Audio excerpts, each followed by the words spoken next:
ఇప్పుడు చీకట్లో వెళ్ళిపోయాడు. ఆయన అంధకారంలో బ్రతికేస్తున్నాడు. అంత మాత్రమే కాదు కానీ చావు నీడ పట్టుకుని పీడించేస్తుంది ఆయన్ని. హల్లెలూయా. ఈరోజు ఉన్నటువంటి సమస్య ఏంటో చెప్పనా? మనకున్నటువంటి సమస్యల్లో, మనకున్నటువంటి బాధల్లో మనం అందరం అనుకుంటున్నాం ఏమని? చచ్చిపోతే ఈ సమస్యకు పరిష్కారం. మన అందరి నోట్లోంచి వచ్చేదేమాట, చస్తే బాగుంది అనుకుంటాం మనం. అంతేనా? అలాంటి బిడ్డల కోసం ఇందాక ప్రార్థన చేస్తే వాళ్ళతో నేనే ఇచ్చాను. దేవుని స్తోత్రం చెప్పండి. హల్లెలూయా.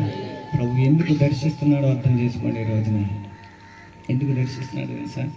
జేబులోను చీకట్లో ఉండడం దేవునికి ఇష్టం లేదు.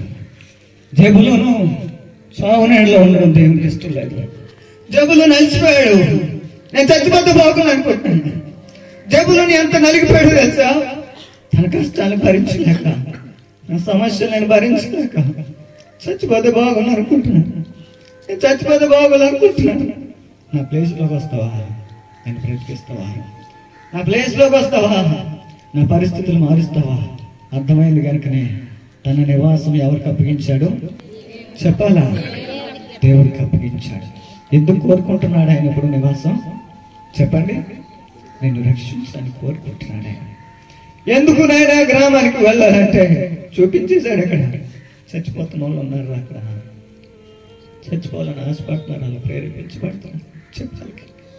చెప్తాను ప్రభు అని దేవుడు మాట్లాడుతున్నాడు ఈ మాట. నీ కుటుంబంలో ప్రభు నివాసం ఉండబోతున్నాడు ఆయన. ఇస్తావు ఈరోజు స్థలాన్ని ఆయనకి? ఇస్తావు ఆయనకి స్థలాన్ని? చాలిక ఎంతవరకు చీకట్లో బ్రతకం చాలిక. చావు అలుపుతుంది ప్రతి ఒక్కరిని. మరణ భయం పడేసుకుంది రోజున. ఏ భయం అంటే ఇది? సమస్యలు, ఆయన పరిస్థితులు. చచ్చిపోతే బాగుంది అనుకుంటున్నా. అయితే దేవుడు అంటున్నాడు, లేదు, నా బిడ్డలు చచ్చిపోవడం నాకు ఇష్టం లేదు. మరణాశ్రయంలో ఉండడం నాకు ఇష్టం లేదు. వారిని చీకటి ఎలుముకోవడం నాకు ఇష్టం లేదు. చావు నీడలో వారు బ్రతకడం నాకు ఇష్టం లేదు. వెళ్ళి చెప్పు, నివాసం ఉండడానికి ఇష్టపడుతున్నాను. అడుగు, వాళ్ళు ఇస్తారేమో. హల్లెలూయా. హల్లెలూయా. జబూలుని ఇచ్చాడు కనుకనే ఏం చేయబడ్డాడు? చీకట్లో ఉన్నవాడు బయటకు వచ్చాడు. చావు నీళ్ళలో ఉన్నవాడు ఏం చూశాడు? గొప్ప వెలుగును చూశాడు. అందుకే చెప్తున్నాను, నేను వారిలో నివసించబోతున్నాను. నివాసం ఉండడానికి నేను ఇష్టపడుతున్నాను. వారు కడతారా?